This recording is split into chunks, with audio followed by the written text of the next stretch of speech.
It's time for Overtime. Stop what you're doing and listen. In the world of sports, it's all about the playmakers in today's headlines, from locals to the pros, with interviews from local standouts and sports all-stars across the country that will have you talking. He'll shoot, and he hits it at the buzzer.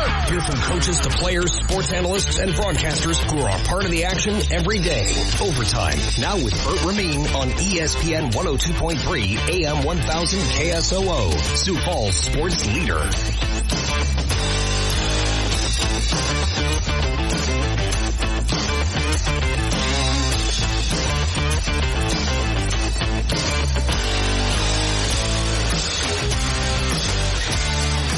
Welcome into the Monday edition of Overtime. I'm your host, Bert Remien. Hope everybody had a fabulous weekend. We are off and running with the work week. Can't wait to share it with you throughout the entirety of the week. We are off on Friday. I got some important stuff to do.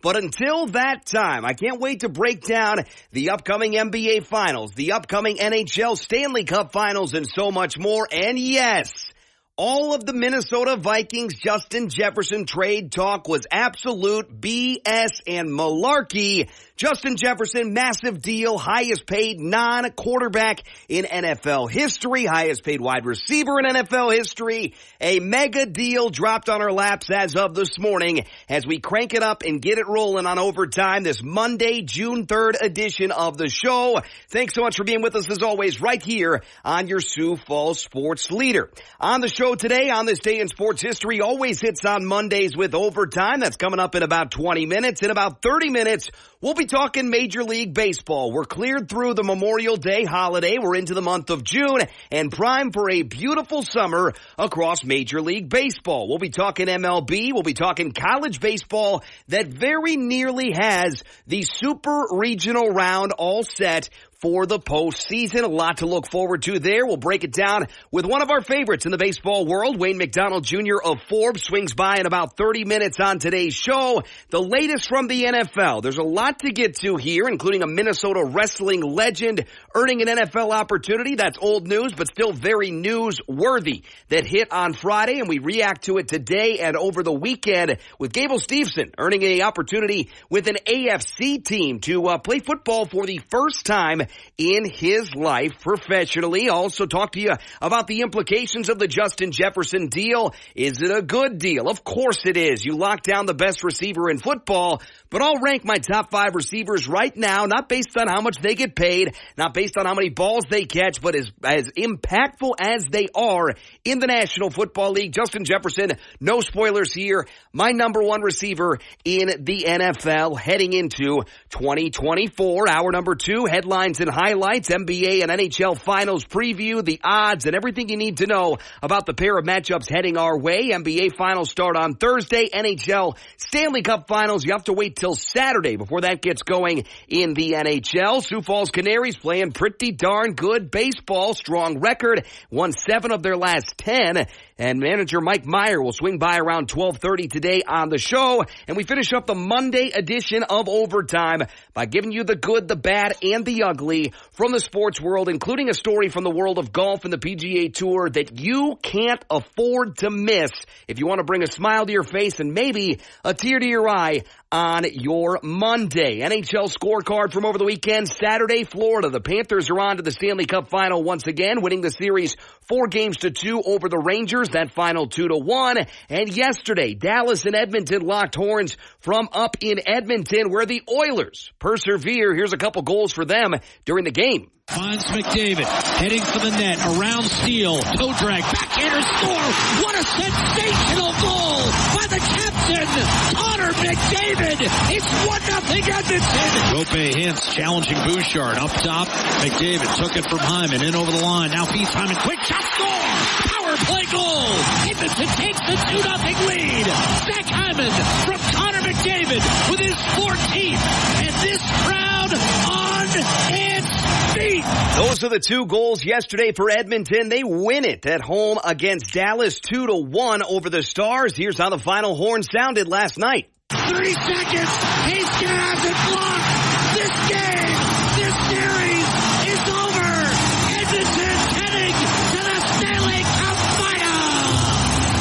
Big-time win for the Edmonton Oilers and their fans. That audio courtesy of 630 CHED. Game 1 of the Stanley Cup Finals coming up on Saturday. The Oilers visiting the Panthers down in Florida for Game 1, 7 o'clock on ABC. Again, that starts on Saturday, and that is the first Stanley Cup final appearance in quite some time for Edmonton. And again, Edmonton, the first Canadian team to make the final in a non-COVID-19 affected season since back in 2011 when Vancouver did it, and the last Canadian team to hoist Lord Stanley's Cup back in 1993. Pretty darn unbelievable there. Best of luck to the Edmonton Oilers making their first play for the Cup since 2006. NBA Finals are set. Game 1 coming up on Thursday night. Mavs visit the Celtics in Boston.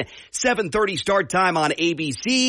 Here's Mike Greenberg saying this title win, potential win, very important for Jason Tatum.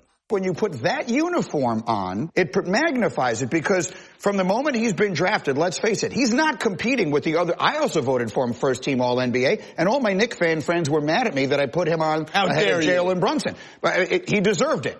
But here's the point, is that he's competing on some level with Larry Bird, John Havlicek, and all the other great Celtics. People want him to become the next one in that lineage. That's just what they draft him. He looks like he's got a chance to be one of the best players in the world, so they want him to be that guy. And on some level, I think that's where some of these questions come from. Of course, whenever you have an NBA Finals, NHL Finals, Super Bowl, whatever it is, you have the more to gain, more to lose debate. Certainly, I would put Boston more to gain, more to lose in both categories. If they lose, they're choke artists. If they lose, they didn't play anybody. That'll also be the case if they win, from all the haters of the Boston Celtics nationwide. But certainly a lot to gain from winning for Boston. If Dallas wins, that is awesome. That's a huge upset. They were a middling seed in the Western Conference behind the big three teams that duked it out to the very end.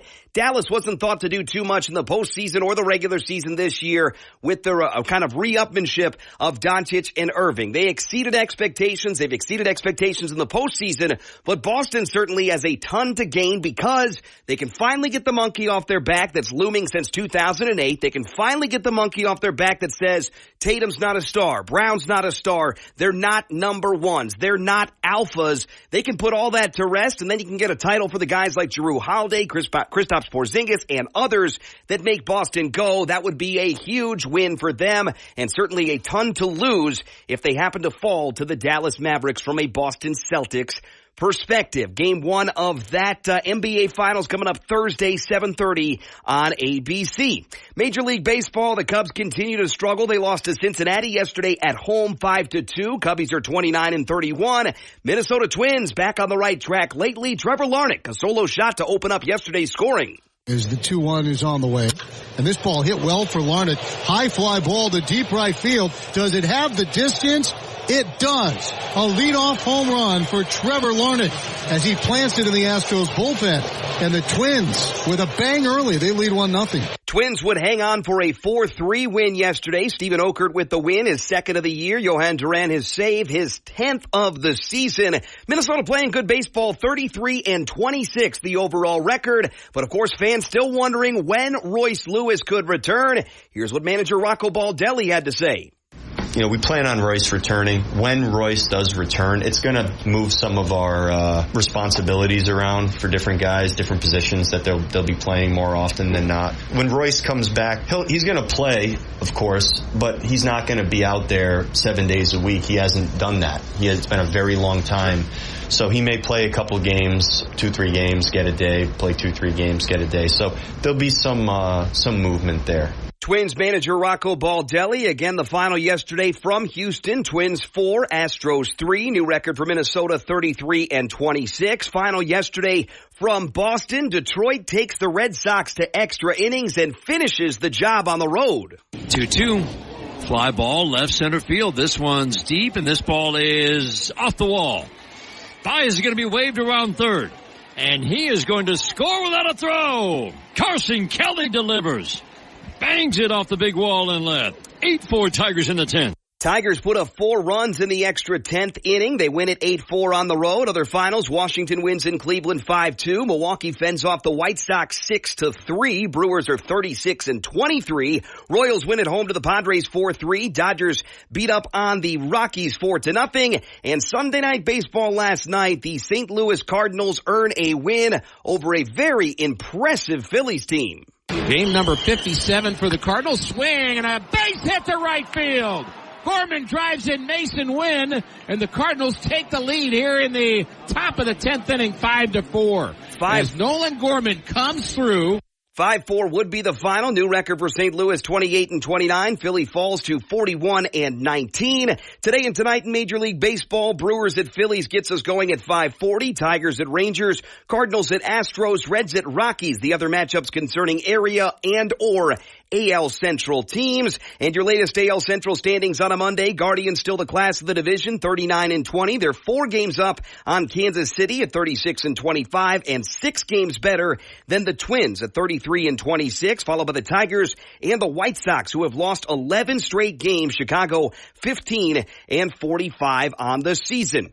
Ugly weekend, debateful weekend from the WNBA. The LA lost to Phoenix yesterday, 87-68. Mercury are now 4-5, and the Indiana Fever, absolute no-show. They are boat raced by the New York Liberty yesterday, 104-68. And Caitlin Clark had a weekend, and Michelle Smallman saying these attacks, personal, physical, and with words, feel a little bit personal for Caitlin Clark. It feels personal almost with some of these women going after Caitlin Clark. And I don't know if it's because they feel like we have been here, we've been doing this, and now all of a sudden you're coming in and everyone is giving you all this attention when we feel like we should have gotten this attention prior to your arrival. I don't know if it's blatant jealousy that she is getting so much money and attention and all of these things, or if it's hey, I know if I make a physical play on her, then my name is out there. You know, because think about it. That's true too. All of these incidents that we're talking about is bringing attention to other players. So I don't know what the motivating factor is. All I know is that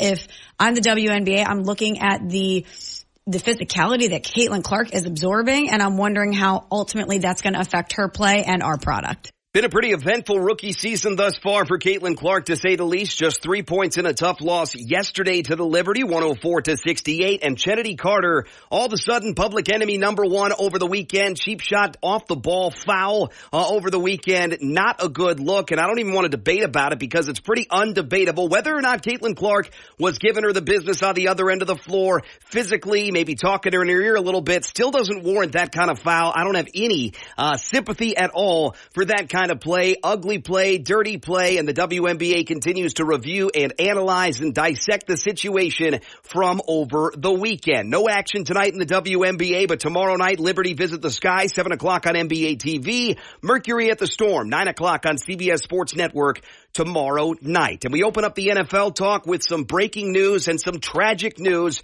that just broke moments ago. Larry Allen, Pro Football Hall of Famer and one of the most powerful offensive linemen that the NFL has ever seen, has passed away at the young age of just 52 years old. When the Cowboys drafted Allen back in the second round in 1994, he was a little-known lineman from small school Sonoma State, quickly made an enormous impact on the National Football League, starting 10 games as a rookie, and by his second season, he was chosen as a first-team All-Pro for the first of 7 consecutive years. Allen stunningly strong. He could bench press 700 pounds and won the NFL's Strongest Man event at the 2007 Pro Bowl. Played for the Cowboys from 94 to 2005. Finished his career with 2 years with the Niners, 06 and 07. Member of the 1990s All-Decade Team, 2000s All-Decade Team, and the NFL's 100th Anniversary All-Time Team. Rest in peace, Larry Allen, passing away as of this morning at the age of 52. That's the breaking news from the NFL. Breaking news from earlier this morning. Justin Jefferson gets paid, and Chris Canty says this was all about saving face for Minnesota and sending the right message to the young team in the Twin Cities. It feels personal almost with some of these women going after And again, that's the wrong audio clip. We'll hunt it down for you, get the right one. But Chris Canty talking about the Minnesota Vikings and what they were doing with the respective contract negotiations. Other NFL news when it comes down to Dak Prescott's looming contract situation. Here's what Jeremy Fowler had to say as an update. They are all in on re-signing Dak Prescott. Eventually, they just haven't shown it yet. But I'm told behind the scenes they've made clear they don't want him to hit free agency in 2025. They want him to be the quarterback of the future. But their negotiation so far has been described to me as passive. So sometime this summer, they're going to have to ramp up the heat a little bit, come with a strong offer, and get the ball going. But they made clear they're going to do that. They're just slow playing it a little bit. And you've had some other quarterback comps. A little bit, yeah. And that's the latest on Dak Prescott's contract. A little bit of a changing of the narrative. It feels like he's going to be back. At least that's what they're saying. But beforehand reported as passive contract talks, it looks like Dak is heading for a make-or-break season in more ways than one. Make-or-break as the Cowboys starter. Make-or-break his physical bank moving forward. We'll wait and see. But again, Dak Prescott not the only quarterback playing on a one-year string. Daniel Jones, Tua Tagovailoa, and others across the National Football League. Very entertaining NASCAR race yesterday. Ryan Blaney runs out of gas on the last lap. Austin Cindric wins. Blaney falls to 24th place finish there. Hamlin was second. Keselowski was third. Next race for NASCAR Sunday at Sonoma. That's a 2:30 start time on Fox. And in case you missed it over the weekend, PGA Tour Golf highlighted the weekend of the sports world for me. Robert McIntyre won the RBC Canadian Open with his dad as his caddy. McIntyre finished at 16 under par. Ben Griffin was second at 15 under,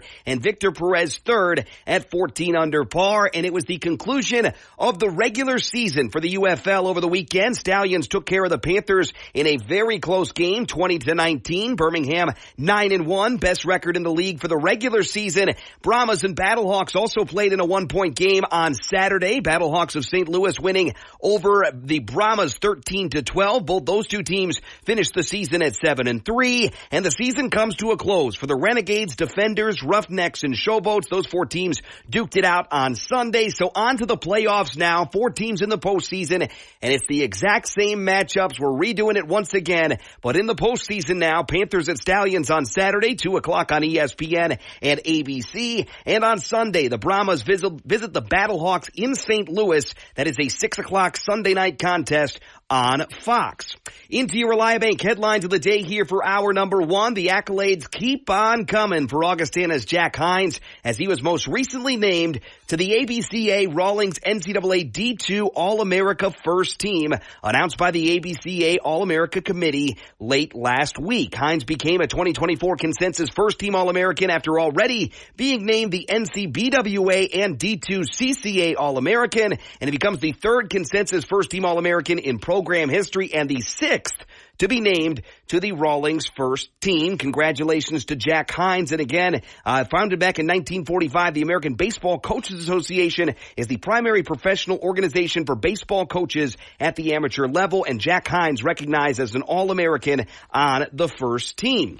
More Augustana talk here. The Augustana women's basketball team has made an addition to the upcoming roster as Kaz Parks of Vancouver, Washington, has signed her national letter of intent to play for Augustana coming up next year. She comes over from Skyview High School and Cal Poly Humboldt as her last school. The guard comes and joins the Augustana Viking women's basketball team. More on her and her scoring ability, GoAugie.com.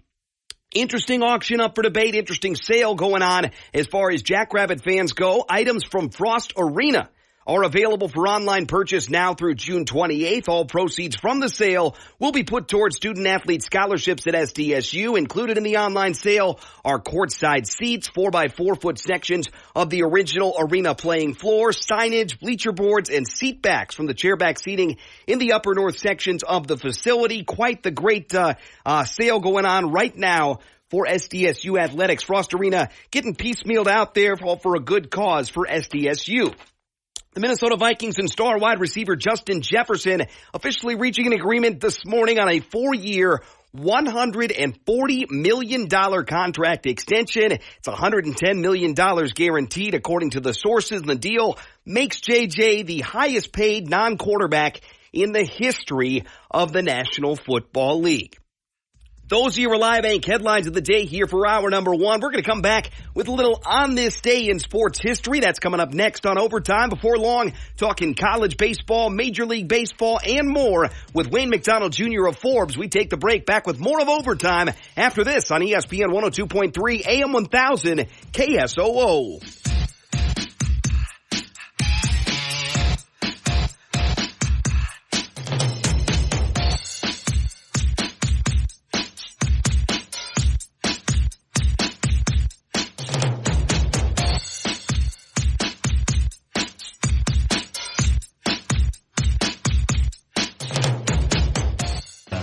Stream us online, stream us on the app. Streaming now, Overtime with Bert Remien on ESPN 102.3 and AM 1000 KSOO, Sioux Falls sports leader.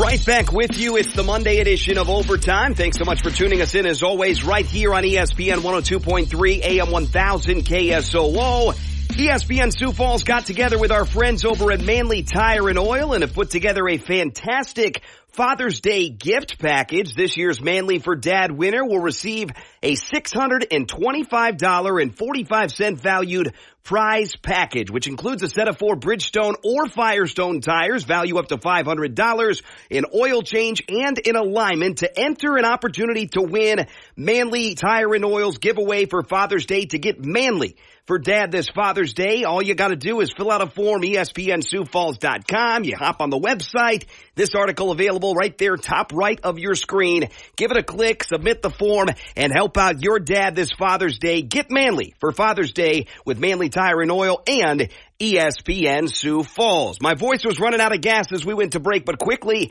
on the Justin Jefferson deal. Highest paid non-quarterback in the NFL, highest paid non-quarterback in NFL history. The new contract pays $35 million per year in new money and gets there without fluff or BS on the back end. That's according to Pro Football Talk at NBCSports.com. The signing bonus, just under $37 million. The base salary for this year, just $1.125 million. Now 2025, it's $30 million fully guaranteed. Base salary of $1.17 million. 2025 roster bonuses, $500,000 per game, fully guaranteed. Base salary moving forward, $24 million, $30 million, and moving forward into 2028, $33.24 million for the base salary in the final year of the contract. Overall, the deal pays $88.75 million fully guaranteed at signing, and the practical guarantee, whatever that means, is $95.74 million,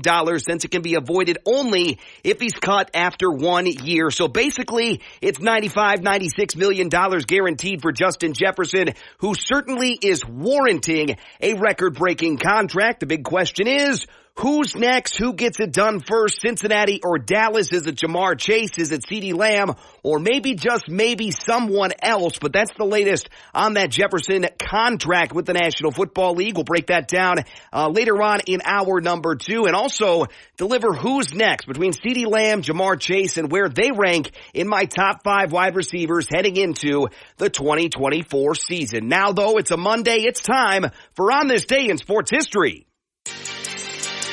History repeats itself. Little roller up along first. Behind the bag. It gets through Buckner. Well, sometimes. Do you believe in miracles? Yes! In the world of sports, there are moments that are fleeting. And Barnes hit one high. It's a dig.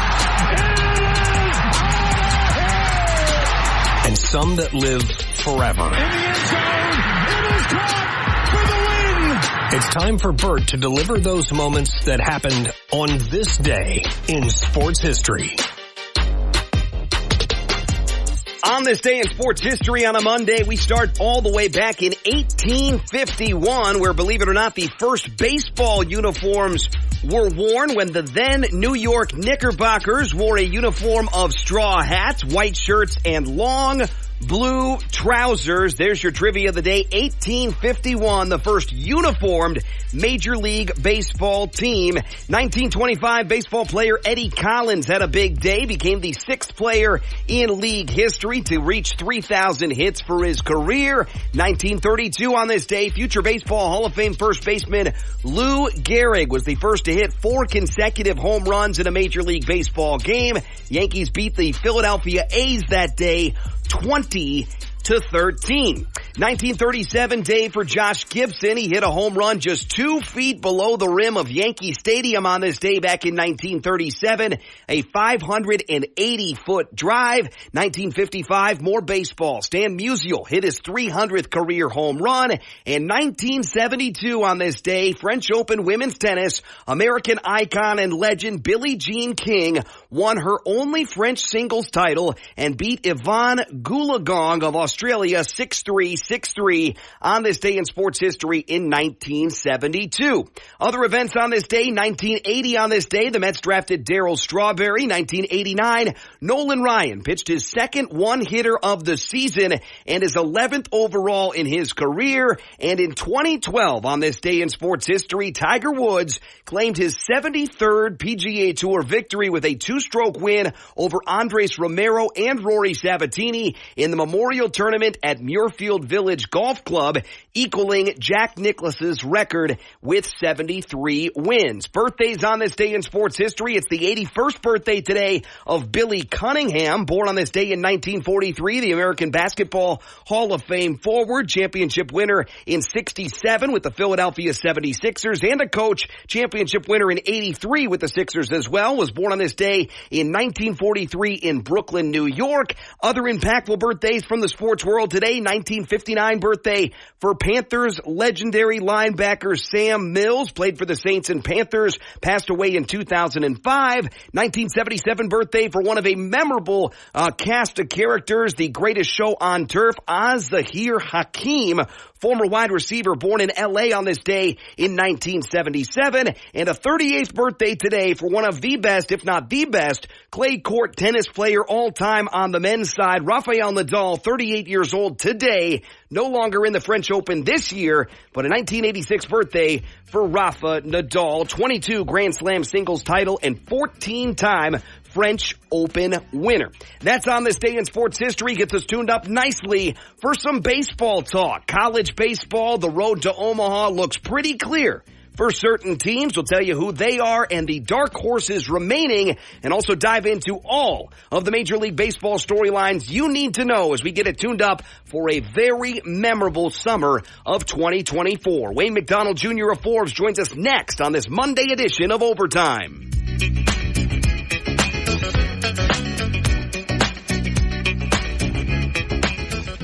Don't miss a moment of pro sports action. Stay connected and download the app for Overtime on ESPN 102.3 and AM 1000 KSOO.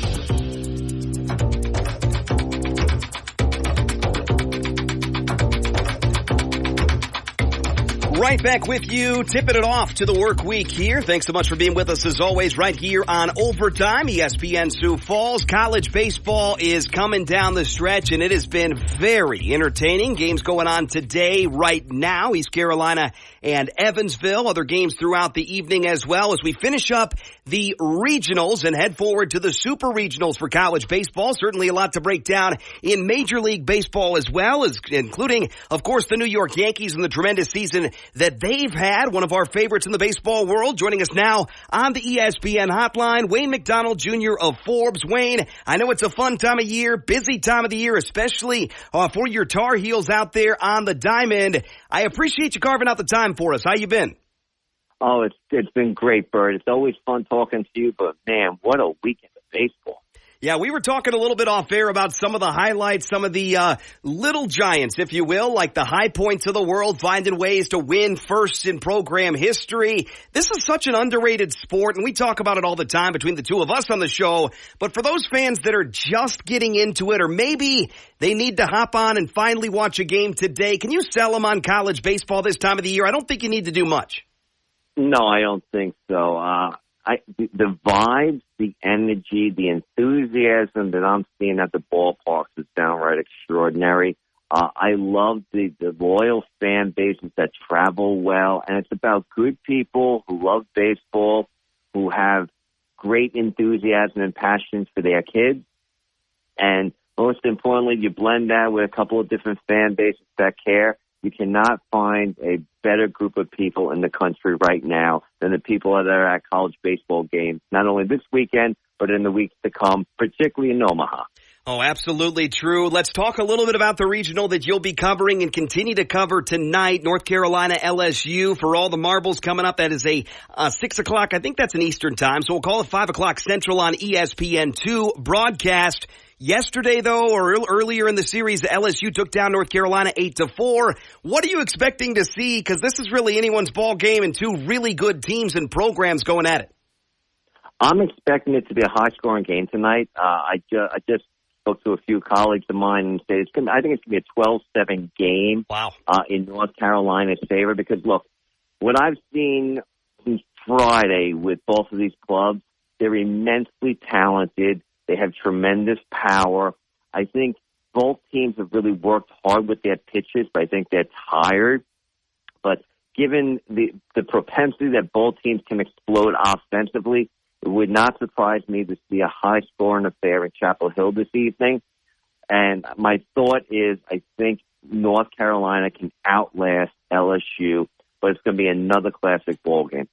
And another big series that is wrapping up, big regional that is wrapping up is Evansville and East Carolina. Early on, Evansville took care of ECU 4-1 in game one of that regional. That was, of course, an upset in the eyes of some. But since that time, it's been runs and runs and more runs. Evansville hanging 17. ECU, their last two games, has combined for 29 runs scored.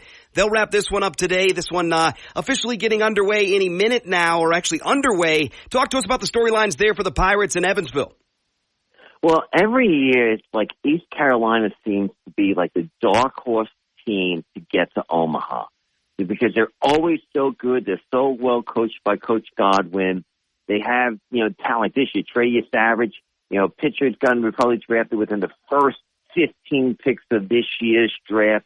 Talent is never an issue. They just seem to fall short. And Evansville's going to give them a run for their money. And the big thing in that Greenville Regional, Wake Forest is gone.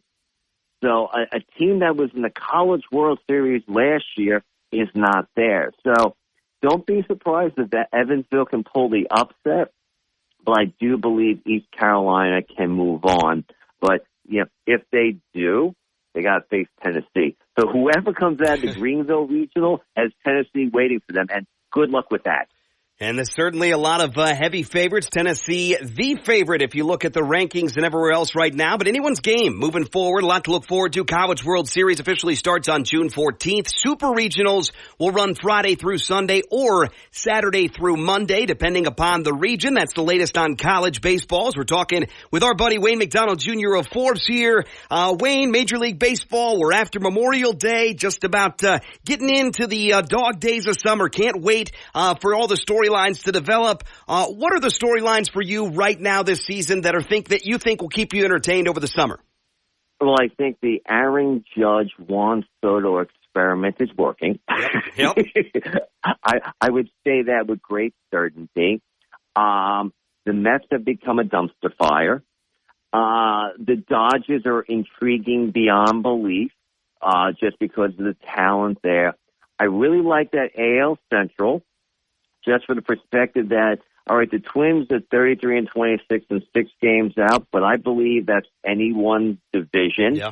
I really like the fact. I just like that. Yeah, the Guardians, the Royals, and the Twins really in the mix of things, and that could be a really fun summer in the Midwest for baseball fans, if you ask me.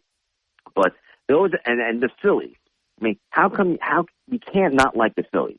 The Phillies are a really interesting ball club. And I think they're going to be the team to beat in the NL East, given that Ronald Acuna Jr. is down again for the season with an ACL tear, which is horrifying for not only the Braves, but Major League Baseball, because you're losing another great face of the sport to a really significant injury in his other knee, which is very disconcerting right now.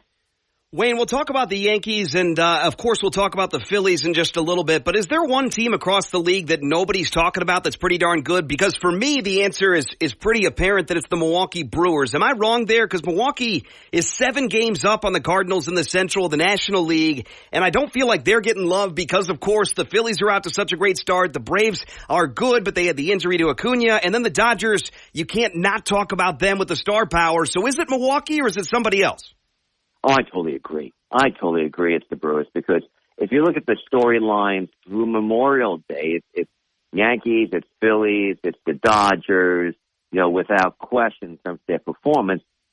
But the only noise that we've heard out of the NL Central is anytime that went full steam pitches for the Pirates. And they're a 27-32 ball club right now. But when you look at the Brewers, they catch you off guard. They're 36-23. They have a 7-game lead over the Cardinals. And, I just believe that could be a runaway division for the Brewers this year. Unless one of those teams catches fire, which I don't think they will.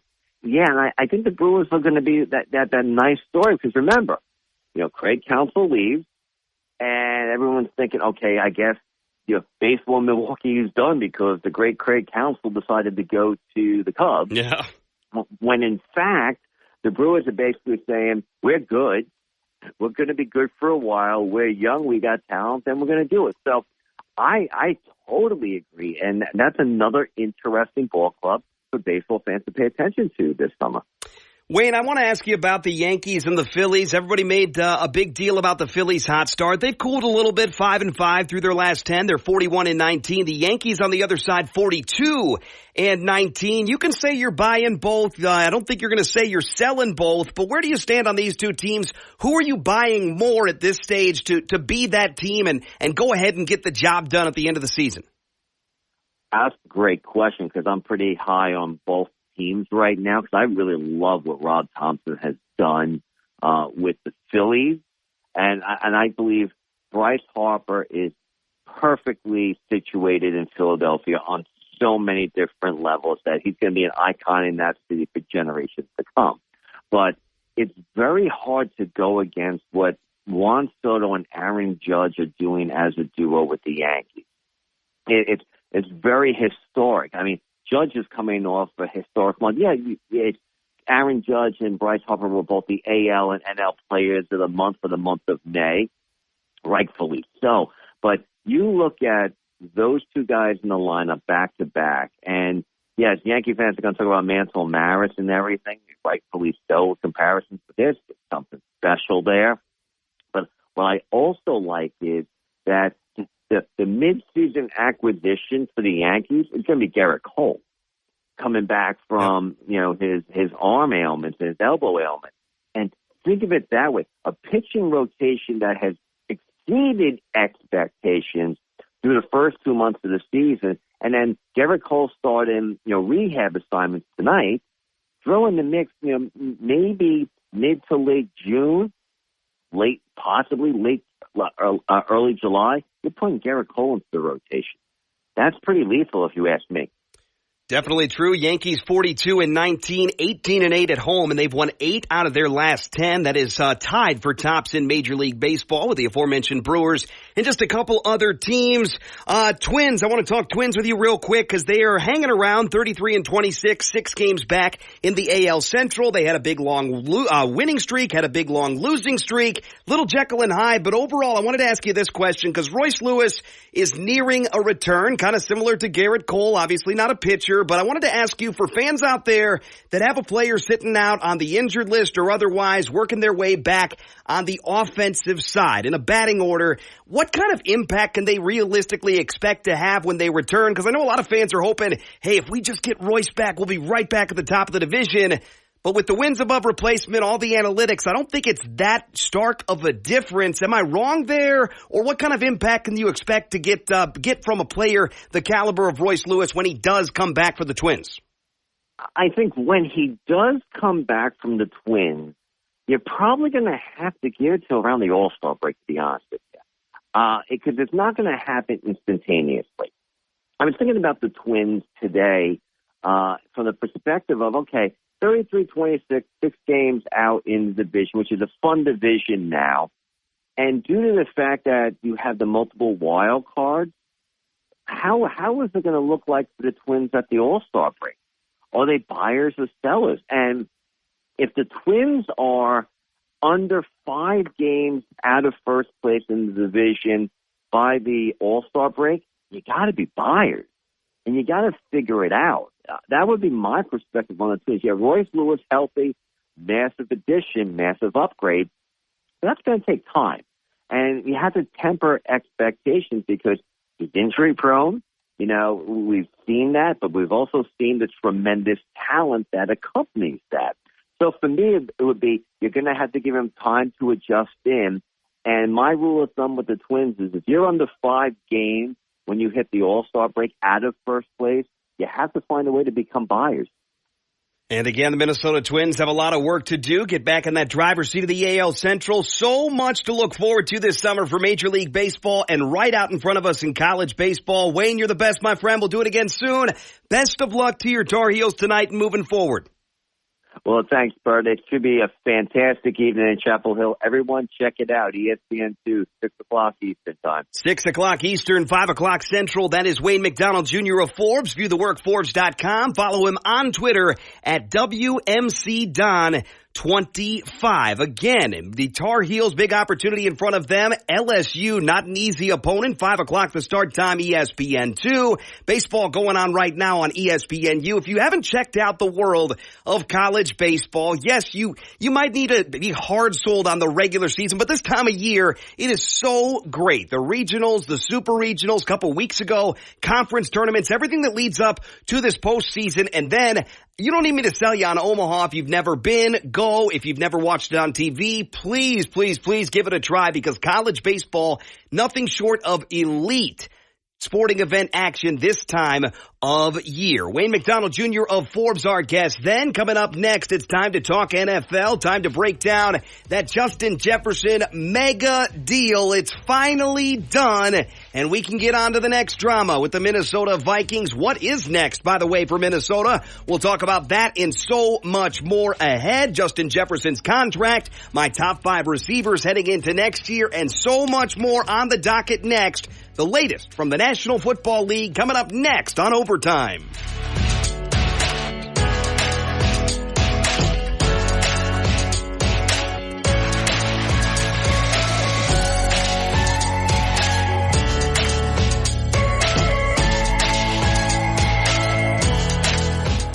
It's so convenient. Sports on the go. Download the free app now. This is ESPN 102.3 and AM 1000 KSOO, Sioux Falls sports leader.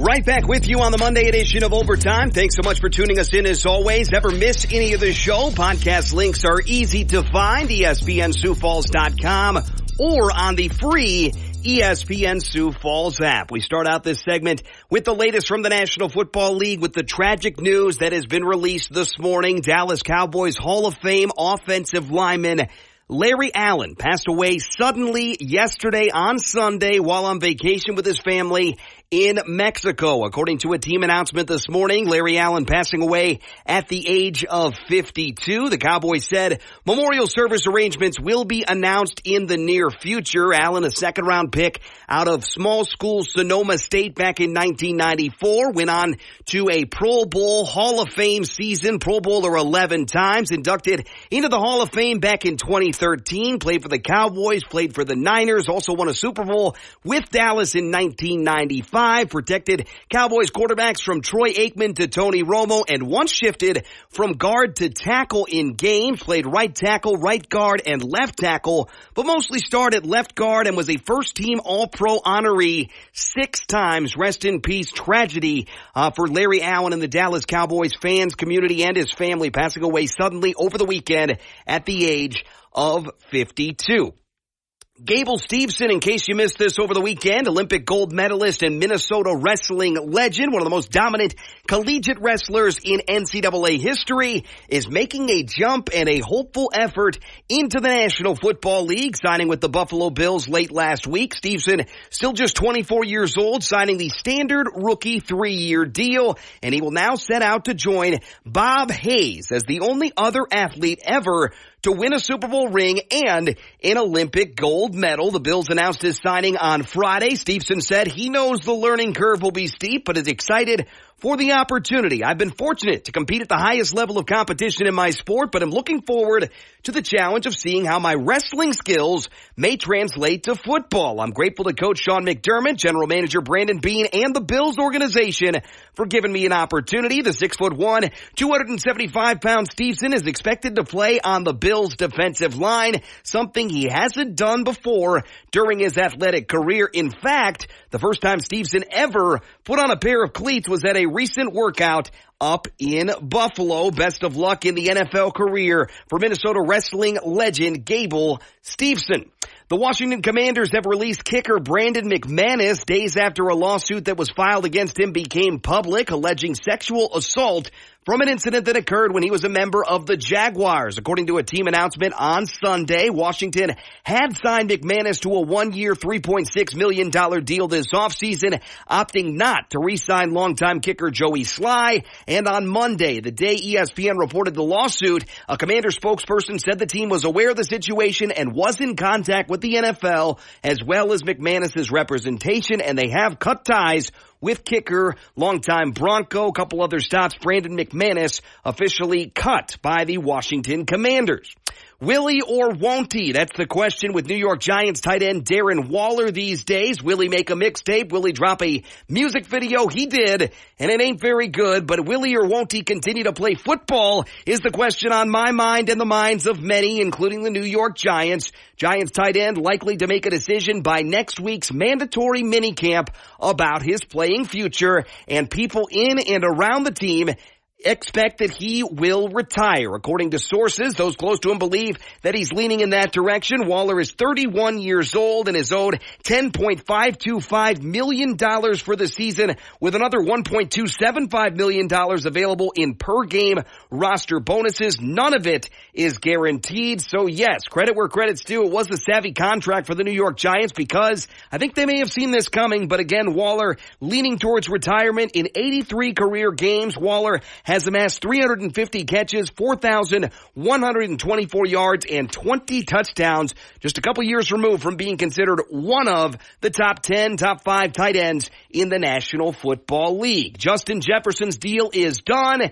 Who is next? The Cincinnati Bengals need to get their receiver Jamar Chase, not T. Higgins, but Jamar Chase, signed as soon as possible. Chase, by all appearances, was waiting for Jefferson's deal to get done, and now that JJ got paid, 4-year extension, new money average of $35 million per year, the Bengals could do some fairly simple copying and pasting to lock up their receiver, according to Pro Football Talk at NBCSports.com. If the Bengals want to do a 4-year, $140 million extension, they could sign Chase to a 6-year, $172 million deal. That's $28.6 million per year from signing. Chase could come a little bit cheaper, could come just a fraction below what Justin Jefferson got. But that's what we're talking about as far as the guys that need to get paid. The other guy that is immediately on that radar and immediately comes to mind, not named Jamar Chase, is CeeDee Lamb with the Dallas Cowboys, coming off another very strong season.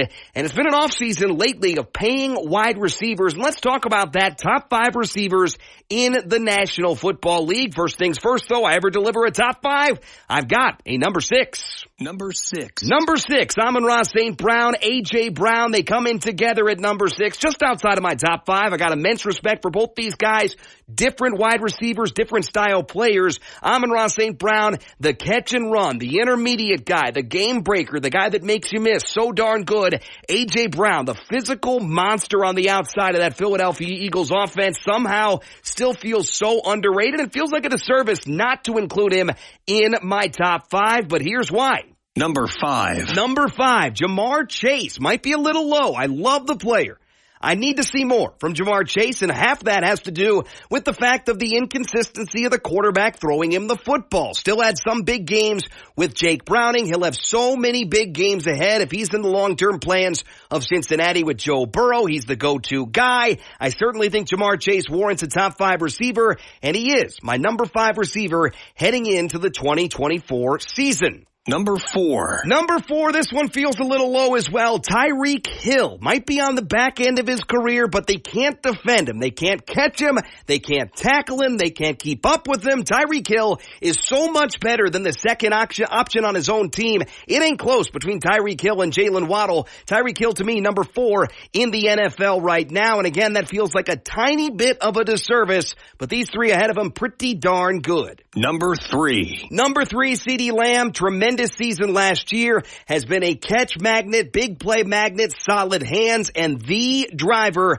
of the Cowboys' offensive success. Dak Prescott deserves a lot of credit. CeeDee Lamb is that dude for the Dallas Cowboys. That offense has been looking for a compliment to him, a rock-solid compliment. They may have found it this offseason. They may have sharpened the tools that they have just enough to get him the support he needs. But CeeDee Lamb, top 3 receiver for me. And you know, being a Packers homer, where I'm going, number 2. Number 2. Number 2 is Davante Adams. Do not sleep on this guy. Best route runner, best separator in the National Football League. You heard it here first. End of debate. Davante Adams, number 2 in the National Football League. And this one obvious. Number 1. Number 1, Justin Jefferson. It makes me ill to say it, but the Vikings got a good one. The Vikings accumulate pass catchers like the Packers accumulate Hall of Fame quarterback talent.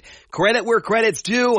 Payment where payment is due. Finally for Justin Jefferson, and the Vikings have their guy long term and a running mate. For one, Jordan Addison, TJ Hawkinson, the Vikings offensive weapons pretty darn elite, especially at the pass catcher positions on the offensive side. Top 5 wideouts outside looking in. Amon-Ra St. Brown, A.J. Brown. Number 5, Jamar Chase. Tyreek Hill, number 4. CeeDee Lamb, number 3. Davante Adams, number 2. Might be getting up there in age, but still an absolute dynamic threat on the outside of that Vegas Raiders offense. And Justin Jefferson, yes, he's a Viking, and he's number 1. It doesn't seem to go well together, but he is the best receiver in the NFL by a pretty good margin these days in the National Football League. That's hour number 1. Hour number 2 gets going here in just a moment. Highlights and headlines coming up next on Overtime.